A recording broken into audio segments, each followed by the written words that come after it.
The Iranian people continue to fight for basic rights against Ayatollah Khomeini and his brutal regime. One of the leading voices in the call for freedom is the exiled Crown Prince of Iran, Reza Pahlavi, whose father was the last Shah of Iran, محمدرضا Pahlavi. During his 37-year reign, Iran enjoyed unprecedented economic growth and improvement in the standard of living. Now the country is in economic ruin as the mullahs in Tehran ignore the plight of citizens in pursuit instead of nuclear arms, which the regime claims it is close to achieving with weapons-grade material. Joining us right now is His Royal Highness, the exiled Crown Prince of Iran, Reza Pahlavi. And Your Royal Highness, thank you very much for being here this morning. We appreciate your time.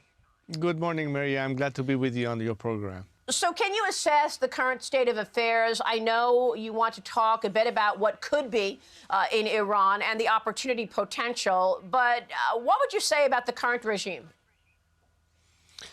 It's becoming more and more fragile and fragmented, and this is because they are now faced with a new scenario. Until now, it was an era of sustained protest, but we have all of a sudden a completely new state of affairs under revolutionary fervor that Iran right now is, ever since the death of Mahsa Amini. And as I could witness over these months, Iranians have been all over the country united in one voice, calling death to the dictator, basically meaning an end to the regime. And of course, Khamenei now has to face this new reality and is hoping desperately to cling on to power using, of course, repression as a means of intimidation and trying to maintain its avant-garde in the region as an extended element of intervention beyond our borders. Yeah, I mean, by the way, they have also been calling death to America, and yet we have not seen a response from this administration. In fact, this administration wanted to get the United States back into the 2015 Iran nuclear deal. What would you like to see in terms of support from America? It's important for America, among other countries in the West, to understand how close Iranians are in terms of values for freedom, for human rights, for equality, for non-discrimination. They are your natural allies in my country, unlike this regime who is the total opposite. It has been from the very beginning anti-American and, most importantly, against every values of free and liberal societies in the Western world. You have with you the most natural force in place, which are the Iranian people, who until now have been fighting all by themselves. It goes without saying that movements that are based on nonviolent civil disobedience as a means for change have ultimately been successful with the help of the international community, particularly Western democracies. Well, it is incredible because a free Iran could change the makeup of the Middle East. Do you think there is a path for a free and democratic Iran if the mullahs are gone? That is the ask of the nation, but I would like to bring you back to the issue that is now the most element that would be critical in changing the paradigm, and that is to designate the IRGC as a terrorist organization. Why is this important? Number one, it cripples the regime even further. It gives more access to assets that could be frozen and then repurposed to support the Iranian movement at home, namely labor strikes that we need as an instrument of pressure from within. In other words, if the focus has been on maximum pressure, I'm advocating that there's a need now for a parallel track of maximum support in tangible means. This is something that will empower the people while it will limit the regime in its means of counter-reaction and repression. This is one path to getting us closer to where we want to be. Well, this is a very important point that you make. The UK Foreign Office will not make it official.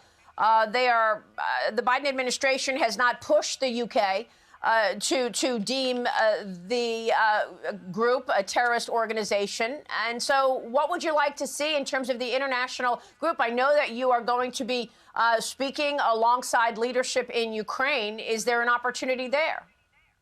Well, as you may know, I'm on my third leg of a European tour, starting with the Munich Security Conference, and I had meetings with French legislators, senators in France, and of course some meetings here in England, which I'm currently here for.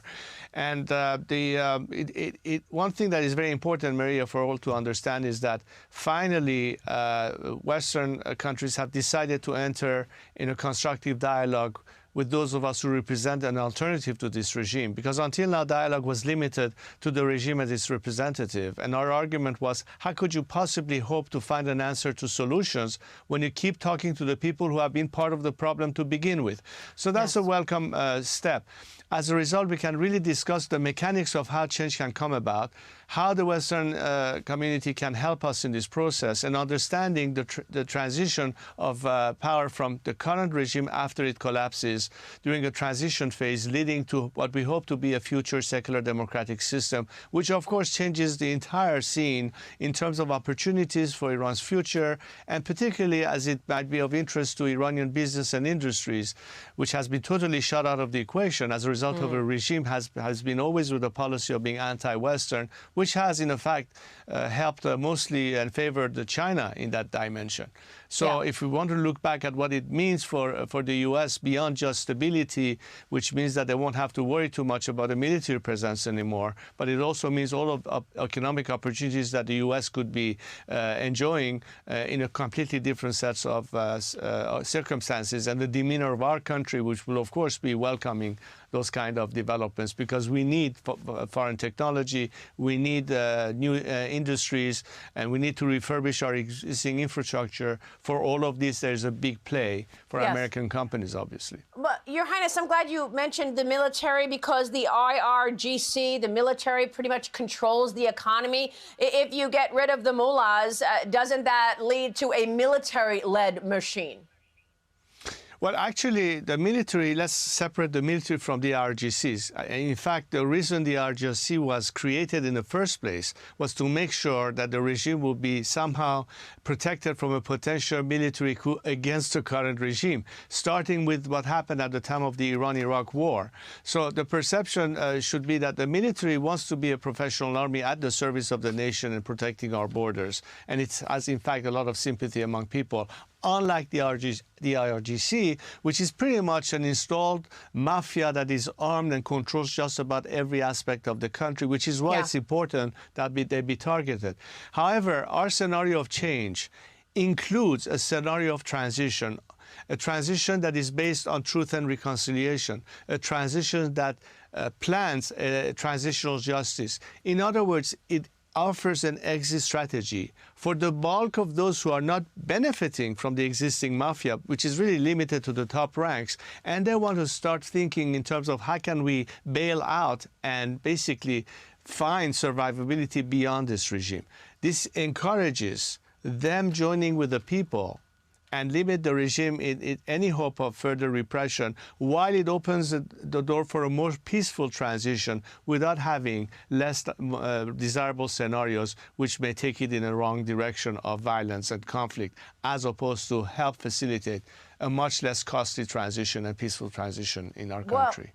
Well, Your Highness, this may very well be an incredible moment in time, a pivot. We will be watching this, and it really is amazing to me to watch the courageous women leading this new revolution on the ground, risking their lives for the country. We so appreciate your leadership and joining me today. I hope you'll come back soon as this story With pleasure, develops. Maria. Thank you so much. Your Royal Highness, the exiled Crown Prince of Iran, Reza Pahlavi. We'll be right back.